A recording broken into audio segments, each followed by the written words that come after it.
My name is Daisy. This story isn't about some grand, movie-style conspiracy or a sudden, explosive moment of confrontation. It's about a small, seemingly insignificant act of cruelty and the silence that followed it. It's about a very calm, very slow burn of realizing that sometimes the most loving thing you can do for yourself is to walk away and carefully, methodically, untangle your life from the people who take pleasure in your pain. The day everything fractured was my college graduation party. 4 years of late nights, ramen dinners, and a mountain of student debt had culminated in that piece of thick, embossed paper. It felt like the single greatest achievement of my life, not just for the degree itself, but because I was the first person in my immediate family to finish college. I'd scraped together every penny, worked part-time jobs, and the pride I felt was almost a physical warmth in my chest. The party wasn't huge. We rented the back room of a local, family-friendly Italian restaurant, the kind with red checkered tablecloths and slightly too loud opera music. My mother, bless her heart, had insisted on ordering a custom cake. It was a beautiful thing, to tears, white frosting, and a small, perfectly sculpted fondant graduation cap on top. It cost a small fortune, I knew, and the fact that she'd done it was the only reason I was even tolerating the rest of the guest list. The guest list was the problem, or rather, one guest in particular, my sister, Clara, and her son, Leo. Leo was 15. But he carried the entitled swagger of a middle-aged CEO who'd never been told no in his life. He was handsome, popular, and deeply, fundamentally bored with anything that didn't directly involve his own amusement. Claire and I had always had a complex relationship, which is a nice way of saying we barely tolerated each other. She resented my academic success. I resented her constant, cutting remarks about my clothes, my jobs, my apartment. But the real conflict was Leo. Clara treated him like a minor deity, excusing every transgression, every act of selfishness, as just being a teenage boy. I, however, had the unfortunate habit of calling him out, of saying things like, "Leo, that waitress is carrying a tray. Say excuse me," or "No, you cannot take the last piece of bread because you're the youngest." My mother and father, who were lovely people, but hopelessly weak when it came to their grandson, would always step in with a soft, "Daisy, he didn't mean it." The dynamic was clear. Leo was the golden child, and I was the perpetually irritating, overly sensitive older sister. And the party was reaching its peak. Speeches were done. My father had given a surprisingly touching toast. As a little watery as he looked at me, my mother was beaming. It was time for the cake. The waiter wheeled it out on a little cart, and the room applauded again. I stood next to the cart, ready for the ceremonial first slice. That's when it happened. Leo, who had been sitting quietly scrolling on his phone, suddenly stood up. I saw his eyes flick from his mother to me, and there was a strange, almost manic flicker of excitement in them. He took 3 deliberate steps toward the cake cart. Before anyone could register what he was doing, he extended his arm, the movement quick and powerful, and simply shoved the cart. The collision was sharp. The wheels locked, the cart tilted, and the beautiful, two-tiered white cake slid off the plate, tumbling in a sickening arc. It landed with a soft, wet splat on the worn, red and white tiled floor. White frosting, bright blue filling, and crumbs scattered everywhere. The sculpted graduation cap rolled under a nearby table. The noise in the room didn't instantly stop. There was a beat of stunned silence, and then a reaction that I still replay in my mind like a broken film reel. Leo looked down at the ruined cake, then up at me, his eyes wide, his lips curling into a triumphant, utterly mean smirk. And he said it. His voice, loud enough to carry through the suddenly quiet room, was dripping with contemptuous amusement. "Eat it off the ground, Daisy. It looks better there." And then, the sound I will never forget. Not just a giggle, but a cascade of laughter. It started with Clara, a sharp, relieved sound, like a knot of tension had just been cut. She clapped a hand over her mouth, her eyes shining with perverse pride for her clever, Naughty boy. Then my cousin, who had always been competitive, snickered. Then a few family friends who were following the lead of the host family. The whole table, a sea of faces, was laughing. My mother made a strange, wounded sound, but it was too little, too late. The damage was done. They weren't laughing asterisk at asterisk the accident. They were laughing asterisk with asterisk Leo. They were laughing asterisk at me asterisk. They were laughing at the spectacle of my accomplishment, my hard work, literally lying in the dirt, and my nephew telling me to grovel for it.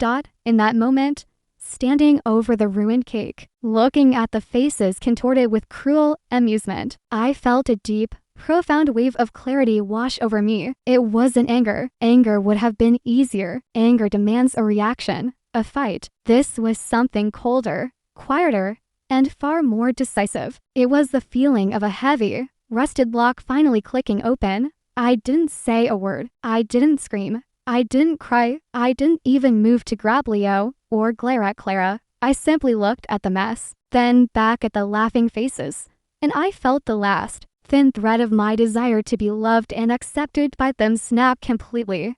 A waiter rushed over, looking apologetic and flustered, holding a broom. He started to try and clean up the mess. I put a hand on his arm, stopping him. "It's okay," I said, my voice steady, perhaps a little too quiet for the room. "Please, just leave it for a moment." I reached down and picked up the small, fondant graduation cap. It was sticky with frosting and had a small dent where it had hit the tile, but it was intact. I walked slowly back to my seat, placed the cap on the empty cake plate, and sat down.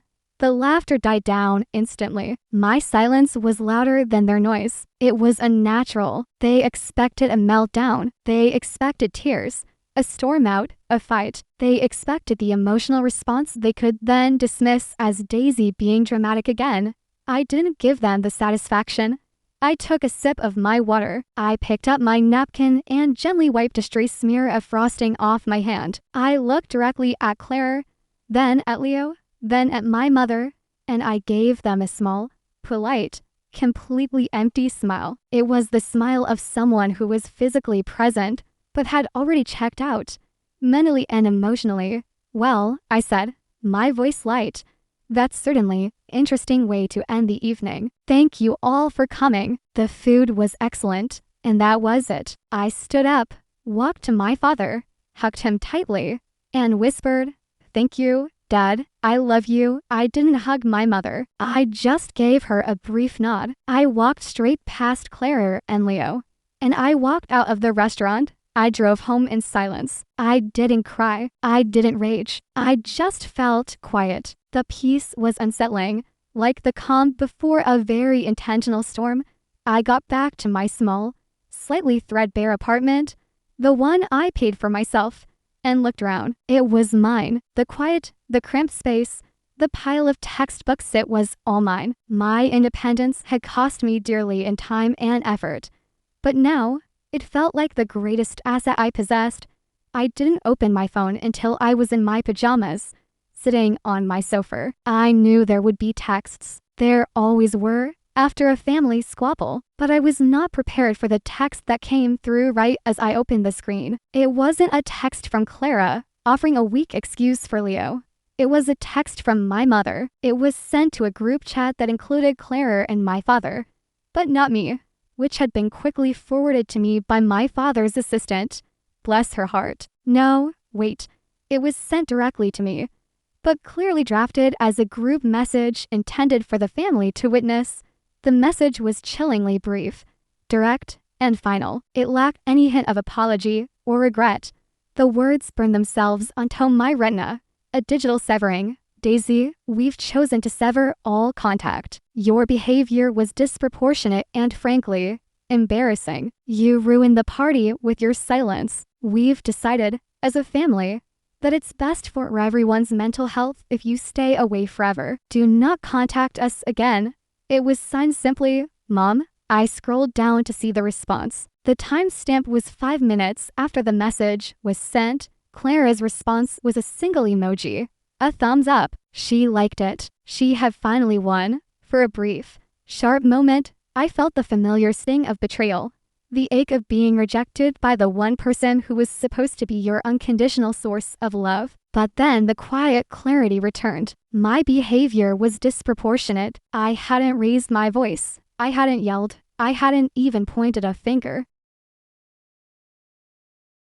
My only crime was failing to have the dramatic, satisfying meltdown they had craved. My silence, my dignity, had been the offense. They had drawn a line in the sand, not with a fight, but with a text message. A family, the core unit of my life, had decided to exile me over spilled cake and a lack of tears. They didn't see me as a person. They saw me as a problem to be neatly deleted. I took a deep breath. Okay, fine. Sever all contact. They wanted finality. They wanted a clean cut. They wanted no relationship. I could give them that, but I wouldn't be the only one losing things in the exchange. I looked at the text again. We've chosen to sever all contact. Stay away forever. My fingers flew over the screen, composing my reply. I didn't use an emoji. I didn't use an exclamation point. I used a simple, cold, transactional sentence, hitting them right where I knew it would hurt the most: their security, their comfort, and their financial stability. Removing my name from every loan tomorrow morning. The loans. That was the hidden, inconvenient truth of my family's financial well-being. My parents, despite their stable, respectable jobs, had never been very good with money. They'd fallen behind on bills, had questionable credit scores, and had needed a co-signer for almost every major purchase in the last decade. And who was the co-signer? Me, the responsible, hard-working college student with the excellent credit score. My name was on the family car loaner. Big SUV Clara drove more than anyone. My name was on the HELOC, the home equity line of credit that my parents had taken out to remodel the kitchen last year. I was not just their daughter. I was their silent, unpaid, financial guarantor. I hit send. The response was not immediate, but it was seismic. I set my phone down, went into the kitchen, and started a pot of tea. The soothing routine helped me focus. I didn't have to wait long. First, a text from my father, sent privately. Daisy, please call me. We need to talk about this. I didn't reply. Then, a text from Clara. You wouldn't dare. You'd ruin mom and dad. I didn't reply to that one either. I had barely poured the boiling water when the phone started ringing. It was my mother. I hit the silent button and watched the screen. Then my father. Then Clara. The ringing became a frantic, desperate chorus. By the time the tea had steeped and cooled enough to drink, I was staring at a screen that flashed a terrifying, but deeply satisfying number: 100 missed calls. The group chat that my mother had used to deliver her cruel decree was now flooded with messages, a panicked digital torrent that flowed deep into the night. The calm silence I had felt only an hour before had transformed into a deafening, digital scream. I leaned back on the sofa, took a slow sip of my tea, and watched the number climb. They had wanted me gone forever. Now, I was gone, and they were realizing what that actually cost. This was only the very beginning. The ringing finally stopped around 2:00 a.m., replaced by the humming silence of my small apartment. But the quiet was punctuated by the rapid, frantic pinging of the group chat. I didn't engage directly, but I read every single message, absorbing the chaos I had unleashed with those 7 simple words: removing my name from every loan tomorrow morning.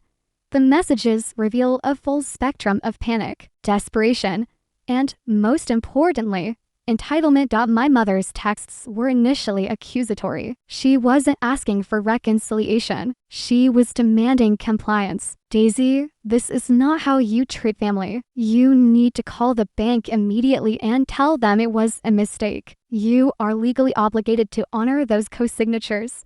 She clung to the idea that I owed them this support, that my legal commitment superseded her emotional eviction. The irony was suffocating. I owed them nothing, least of all courtesy, after being told to stay away forever. My father's messages, scattered between mom's tirades, were softer, more pleading, yet still fundamentally selfish. Honey, the HELOC is how we pay the mortgage in the lean months. If you pull out, The interest rate will jump, and we could lose the house. You can't do this to us. Please think about your old mother and father. This was the manipulation tactic they always employed, playing the vulnerable card when their security was threatened. There was still no apology for the cake, no mention of Leo's cruelty, and certainly no regret for the exile. Their entire focus was on maintaining the status quo of my financial servitude. But the most satisfying thread came from Clara.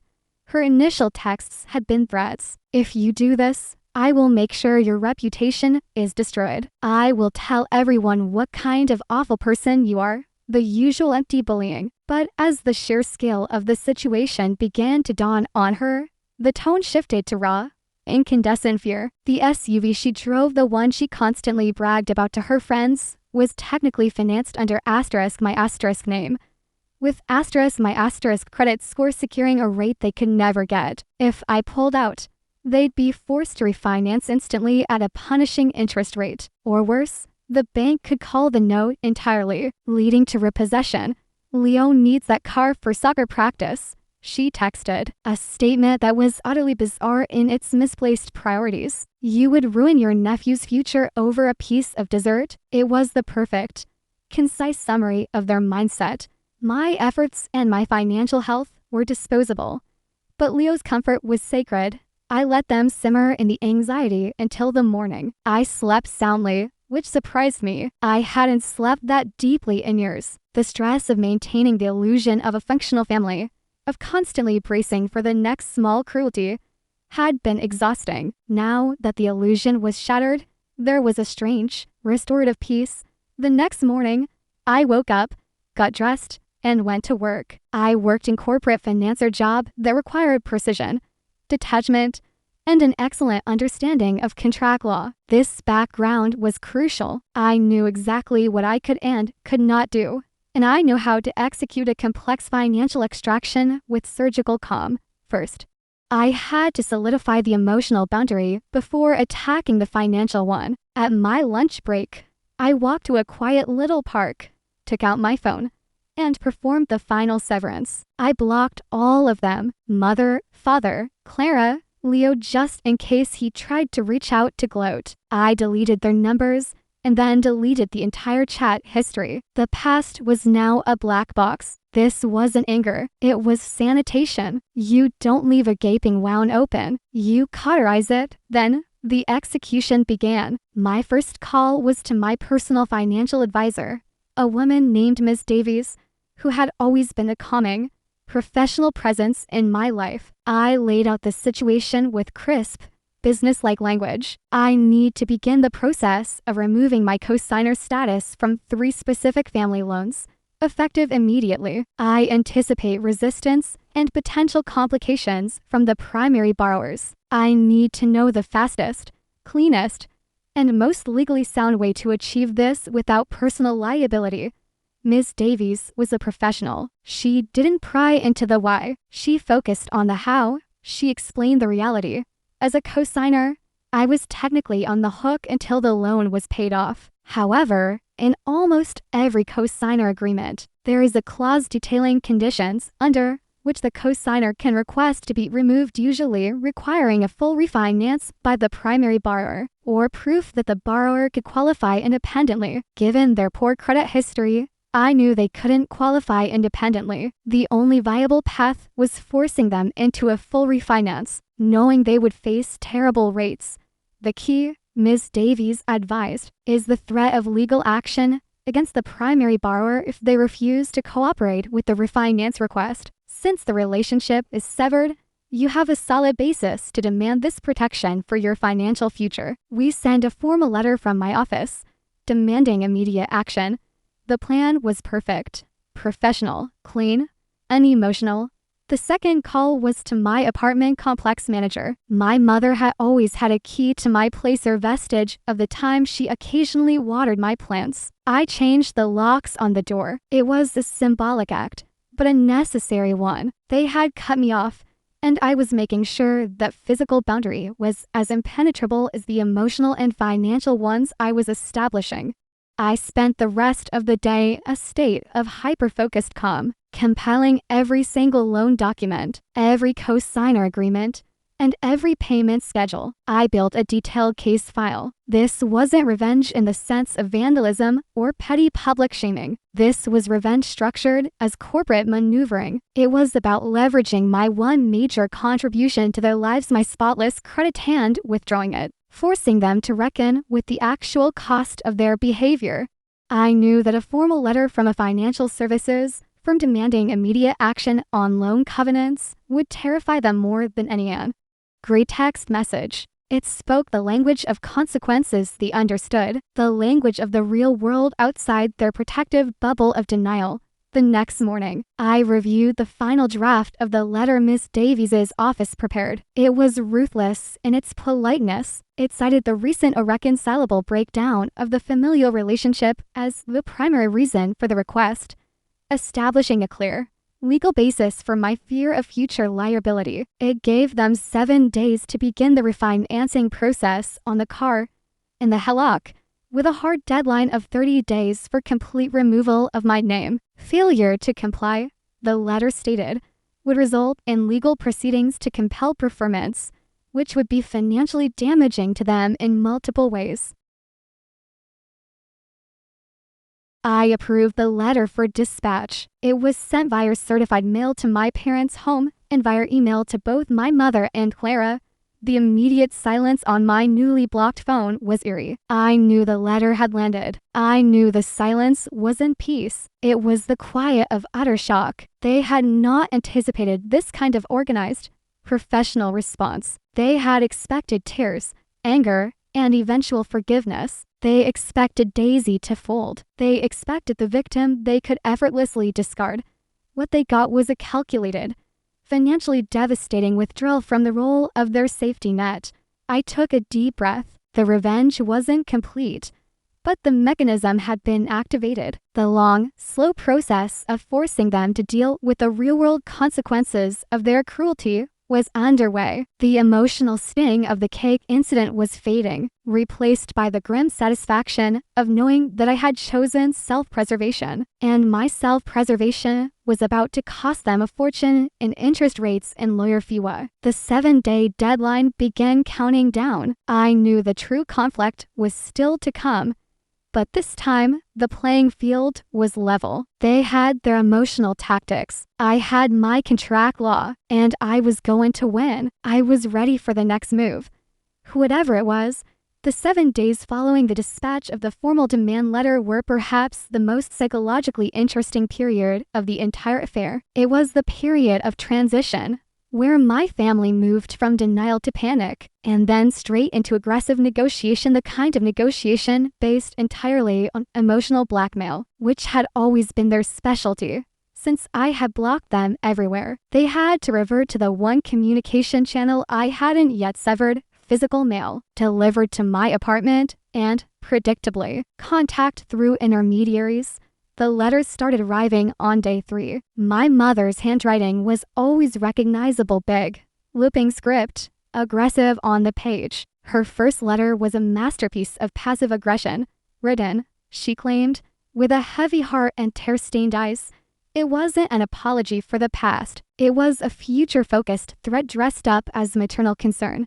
She wrote about how worried she was about my mental state. She suggested that for years of college pressure had clearly taken a toll, and that my reaction to a silly teenage prank was a sign that I needed professional help. She warned that pulling out of the loans would cause a catastrophic financial spiral that would, inevitably, reflect badly on *me*, the daughter who caused her parents to lose everything. There was a faint whiff of desperation in the ink, but the core message was clear: they were the victims, and I was the unstable, destructive force. I put the letter in a box under my bed without rereading it. Ignoring the emotional content was key. I was viewing this entire process not as a personal drama, but as a business liquidation. You don't get emotionally involved with the assets you are selling off.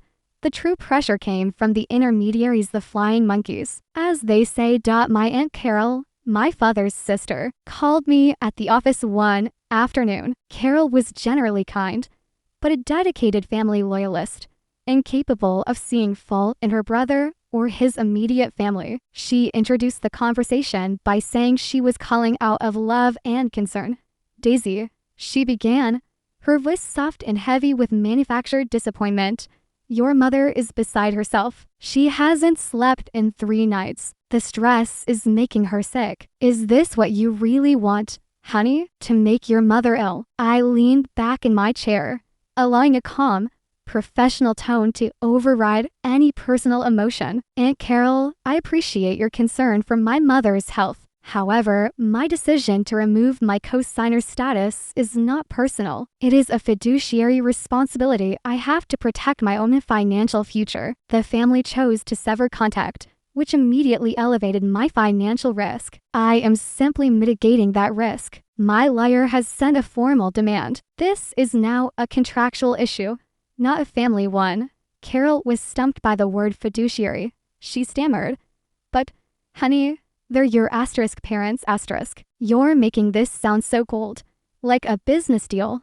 "It is a business deal. And Carol, they used my credit score to secure financing. They have now removed me from the family structure. The terms of our arrangement have been violated. If they proceed with the refinancing as requested in the letter, this will all be resolved cleanly, and my name will be clear. If they don't, I will pursue legal action to compel them to do so. I'm giving them the means to resolve this." I ended the call politely, but firmly. It was important to use the language of finance, law, and detachment. That language was my shield. It repelled their emotional appeals because they couldn't argue against the logic of a contract.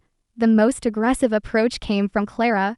Naturally, she didn't call or write. She tried to ambush me. She showed up at my apartment building on day 5, waiting by the entrance when I got home from work. She looked harried, dressed in the expensive clothes the SUV helped facilitate, but her face was pinched with genuine fear. "Daisy, we need to talk. You need to call your lawyer right now and tell them to drop this ridiculous threat," she hissed.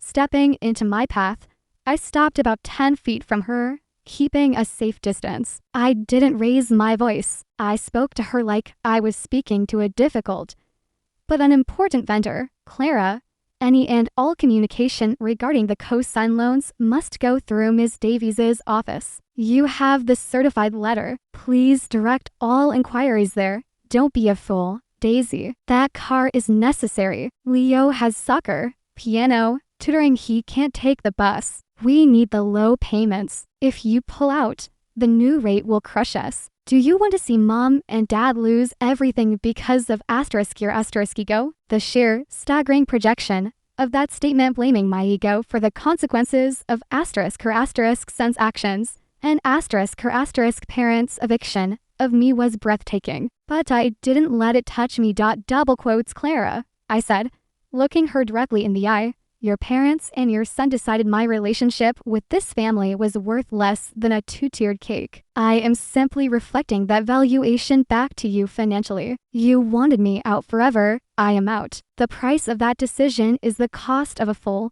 immediate refinance. That is the fair market value of severing the relationship. Please speak to your attorney and begin the process. Do not contact me again." I walked straight past her and into the security door of the building. Not looking back, I heard her curse my name, but the sound was already muffled by the heavy glass door. The culmination of the 7-day period was marked by the only move I had genuinely anticipated they would make: procrastination. On the evening of day 7, my father's lawyer, a local man who primarily dealt with wills and minor real estate, finally contacted Ms. Davies. The message wasn't that they were refinancing. It was that they were seeking an extension because Daisy's sudden demand has caused undue stress and made it impossible to organize the necessary paperwork. It was a delay tactic, pure and simple. They were hoping that by dragging their feet and piling on emotional pressure, I would eventually cave.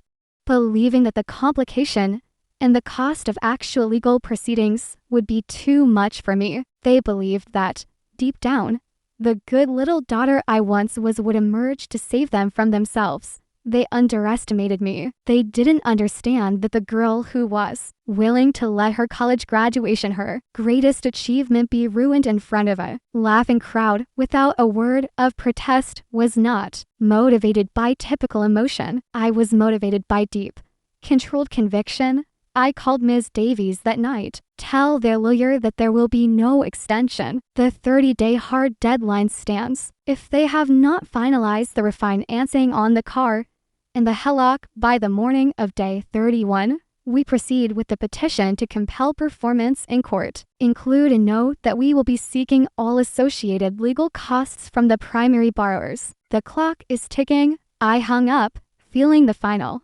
satisfying click of the plan locking into place. I had drawn the line in the sand, and they were the ones flinching. They had been counting on my weakness. Now, they were about to discover the terrifying strength of a person who has absolutely nothing left to lose and everything to gain, mainly her peace and her financial future. The game was no longer about hurt feelings. It was about contracts, equity, and the cold, hard mathematics of financial law. The next few weeks were characterized by a chilling, deliberate silence on my end and a frenzy of increasingly aggressive, yet ultimately futile, activity on theirs. I was operating in the space of controlled expectation. I knew exactly how they would react. They would delay, they would deny, and they would try to create so much noise and stress that I would give up just for the sake of peace.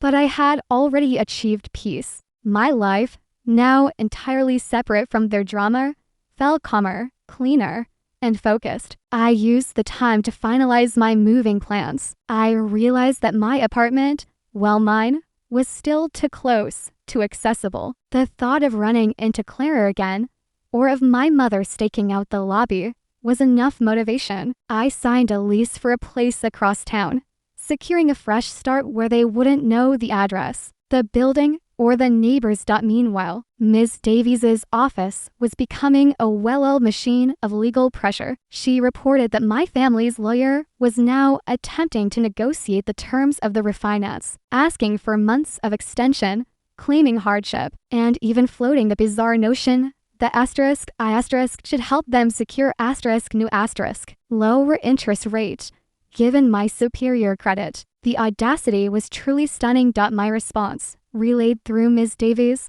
was always the same: no negotiation on the deadline. 30 days is final. Refinance or face litigation. It was day 29 when the real meltdown started. Up until this point, they were convinced I was bluffing. They couldn't fathom that I would actually trigger a legal process that could potentially cost them thousands in fees and severely damage their credit, the very thing I was trying to protect for myself. They saw me as fundamentally weak, incapable of following through on a threat of this magnitude. On the morning of day 29, my mother sent a final, desperate plea via certified mail, the only way she knew I would physically receive it. This letter wasn't about the loans. It was a scorched earth emotional attack designed to break me. She brought up everything. She dredged up old failures, moments when I needed their support, and twisted them into evidence of my inherent selfishness. She mentioned the time I had the flu in college, and she drove 3 hours to bring me soup, arguing that this single act of kindness should bind me to them financially for life. She even brought up my long-deceased grandmother, writing, "Grandma would be ashamed of what you're doing to us. You are destroying your family's legacy." It was a full frontal assault on my moral identity. I read the letter and, for the first time since the cake incident, I felt a flicker of the old days of the Daisy who craved their approval and would do anything to avoid their disappointment. The letter was a sophisticated piece of emotional torture, designed to hit every self-doubt I had ever possessed.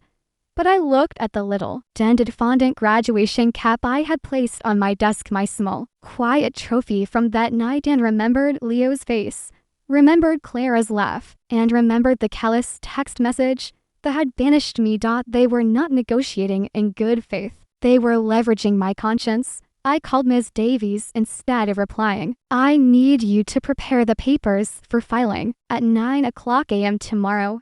If the bank has not confirmed the full release of my co-signer status, "We filed a petition to compel performance." Ms. Davies simply said, "Understood. Daisy, we'll be ready." The deadline passed exactly as I knew it would. Without action from my family, they missed the deadline. They hadn't even secured a pre-approval for the refinance. They had wasted the entire 30 days betting on my collapse. At 9:05 a.m. on day 31, Ms. Davies's firm electronically filed the petition. It was a formal, legal document asking the court to order the primary borrowers, my parents, to immediately refinance the vehicle in the HELOC, effectively forcing them to comply with my demand for a clean financial break. We also filed for the recovery of all my legal costs. The filing was a professional declaration of war, and the consequences were immediate and severe, moving far beyond mere missed calls and angry texts. Because a lawsuit was filed, the primary loan holders, my parents, were immediately flagged by their banks. The financial stability they had relied upon, built on my good credit, dissolved overnight. When they called the banks the afternoon, the language was no longer polite. They were told that due to pending litigation concerning the collateral of the house and the car, their accounts were being placed under review, and they needed to comply with the co-signer's demand immediately or risk severe escalation, including, potentially, the bank calling in the notes on the loans. This meant the banks could demand the entire remaining balance be paid now or they would seize the assets. The prospect of losing the house they had lived in for 30 years, and the SUV Clara treated as her personal property, finally broke through their denial. That evening, I got a call on my landline, a number they still had. It was my father. His voice was completely broken, devoid of the usual passive-aggressive superiority. "Daisy, you can't do this. We're going to lose the house." The bank called. They said they might call the note. "Please, sweetheart, stop this. We'll apologize. We'll talk to Leo. Just tell your lawyer to stop." His voice sounded genuinely terrified, and for a fleeting moment, I felt the sharp sting of pity. But I hardened myself, remembering the image of the spilled cake and the chorus of laughter. They weren't apologizing for the cruelty. They were apologizing for the financial consequence of that cruelty. "Dad," I said, keeping my voice low and steady, "I gave you 30 days of warning, relayed through a professional intermediary. You chose to ignore it. The time for talking is over. You need to follow the instructions in the petition. Go to the bank, apply for a new loan under your names only, and get my name removed. When Ms. Davies receives the documentation from the bank confirming my release, I will instruct her to withdraw the lawsuit. Until then, the process stands." He pleaded. He cried. He tried every emotional tactic in his playbook. I held the line. "I love you, Dad, but I will not risk my future for people who threw me away in a text message. Solve the loan issue." I hung up. It felt like walking away from a massive, collapsing structure. The family was disintegrating under the pressure of having to deal with the real-world consequences of their actions, a burden I had always quietly carried for them. This wasn't about simple revenge anymore. It was about the brutal, necessary act of self-extraction. The wheels of justice turn slowly, but the wheels of finance turn immediately when a bank sees a threat to its collateral. They were trapped, forced by the courts and the banks to finally face the music. The legal filing had done its job. It had shattered their illusion of control and replaced it with a very uncomfortable reality.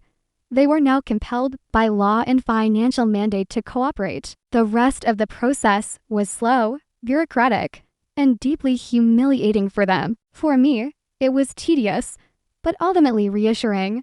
I spent the following weeks communicating only with Ms. Davies, who, in turn, dealt with their frantic, often inept, lawyer. The banks, sensing trouble, were inflexible. My parents' credit history, poor to begin with, was now compounded by the pending litigation. They couldn't qualify for the low rates my flawless score had secured. They had to take what they could get.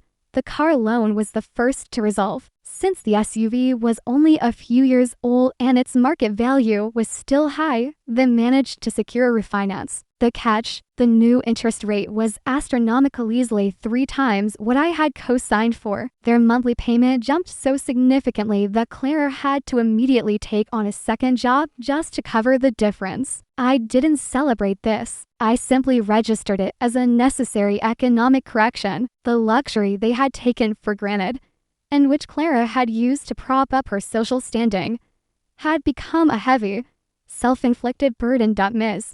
Davies sent me the official release forms from the bank. I signed them, and for the first time, I felt the physical weight of that debt lift from my shoulders. The family SUV was still in the driveway, but it was no longer my problem. The home equity line of credit, the HELOC, was far more complicated because it dealt with the actual family home. The process dragged on for several more weeks. My parents were forced to shop around with multiple subprime lenders, enduring embarrassing rejections before finally securing a refinancing package that allowed them to pay off the old debt and release my name. The terms were harsh: higher interest, higher payments, and a significant loss of equity flexibility. But the house was saved for now. They had survived, but at a punishing financial cost that would define their lives for the next decade.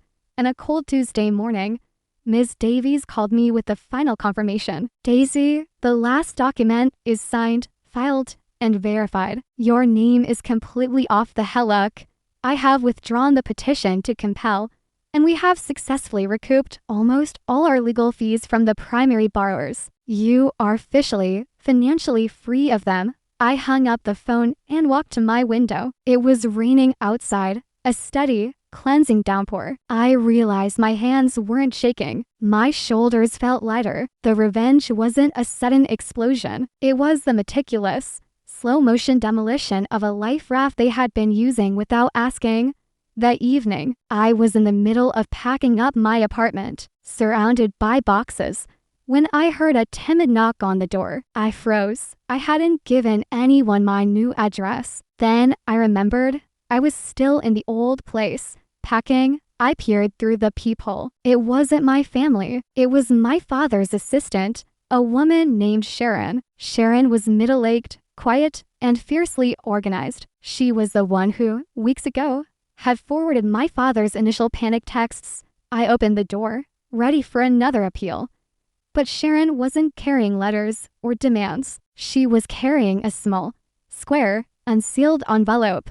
"Daisy," she said softly, avoiding my eyes. "I know I shouldn't be here, but I felt like you needed to know this. I'm quitting next week. Your father is unbearable right now, but I saw this on his desk, and I felt you should have it." She handed me the envelope. It was heavy, and I felt a faint stiffness inside. "What is it, Sharon?" "It's the bill for the cake," she whispered, her voice barely audible. "The graduation cake, the one they ordered." She hesitated, then added, "They never paid the restaurant. They were disputing the damage, claiming the restaurant was liable because the cart was defective. The restaurant owner just sent the final invoice to your father's office. He put it on the expenses pile to ignore." She stepped back, her expression sad but resolved. "I just thought you should know." She turned and hurried down the hall before I could fully process what she had given me. I closed the door and opened the envelope. Inside was a simple,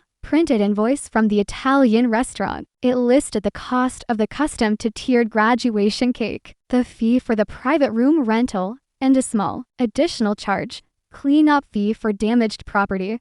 The total was over $600, and it was marked unpaid. They had thrown my cake on the floor, banished me from their lives, and then, in their boundless sense of entitlement, had refused to pay the bill for the very party I had ruined by my silence.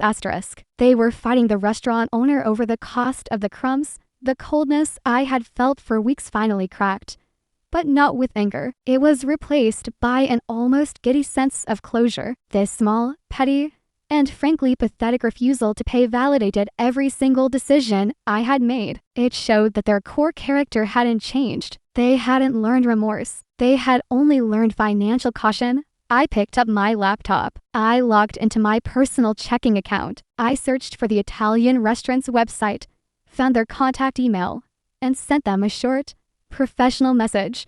I am Daisy, the guest of honor from the May 12th graduation party. I apologize for the distress caused by the non-payment of the attached invoice. Please find confirmation of a wire transfer for the full amount. I hope this resolves the matter. Please consider the party host family's debt paid in full. I attached a copy of the invoice and made the transfer. The revenge wasn't the filing of the lawsuit or the hike in their interest rates. The revenge was this quiet, deliberate act of correcting the record, of paying the debt they had incurred and then shamefully shirked in the process of trying to humiliate me. I had paid the full cost of the event, ensuring that the only party who truly suffered in the transaction was the family who thought they could abuse me and then escape the bill. My dignity was priceless. The cake, however, had a price tag, and now that price was paid, not by them, but by me on my own terms. I looked at the boxes around me in the apartment. I was moving tomorrow. My financial house was clean. My emotional house was empty of them. The last piece of the story was sealed and paid for.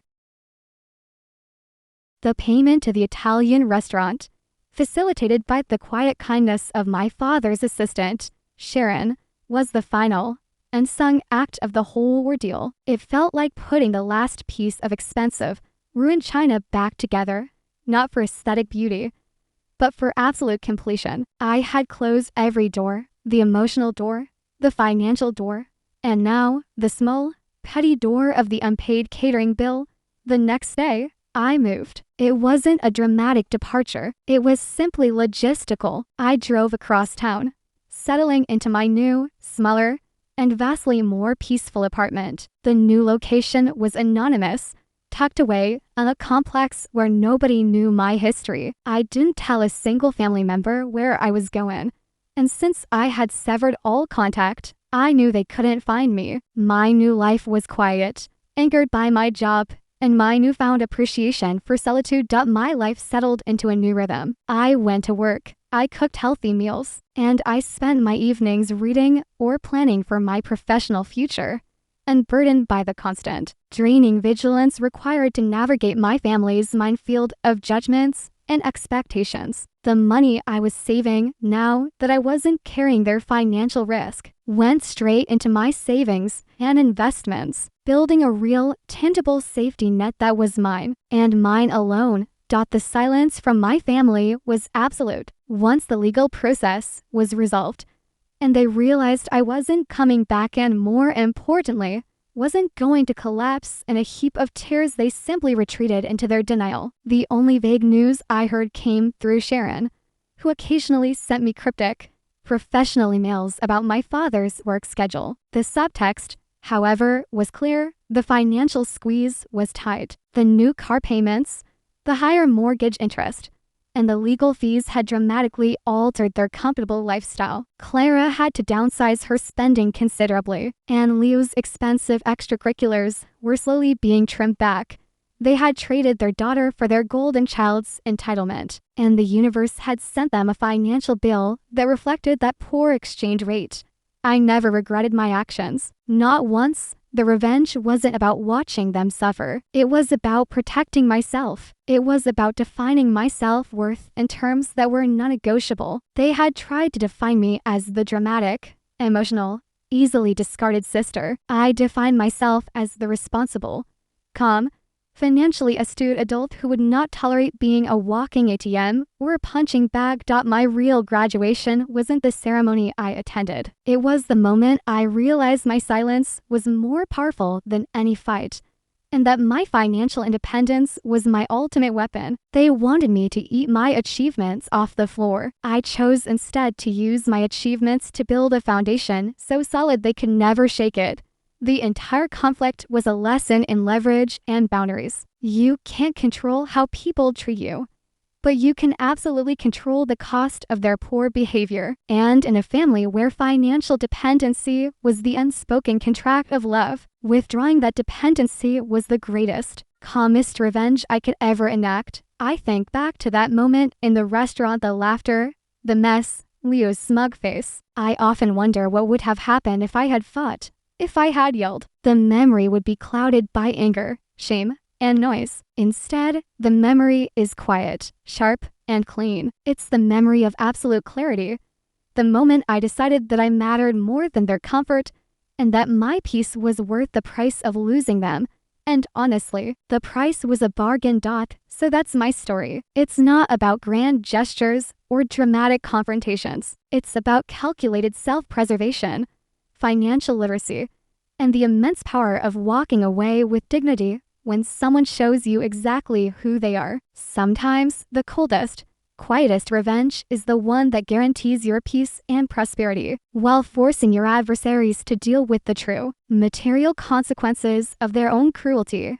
If you've ever felt overlooked, taken for granted, or discarded by the people who were supposed to cherish you, know that your strength lies in your independence. Take the time you need to heal, plot your own course with calm precision, and always protect your future first. Thank you for listening to my story. If this account of calm, methodical revenge resonated with you, please take a moment to like this video. It really helps the channel. Share this story with someone who needs a reminder that the quiet path is often the strongest one. And don't forget to subscribe to my Calm Revenge for more stories about getting even, not with a bang, but with a blueprint. Until next time, stay calm and stay focused.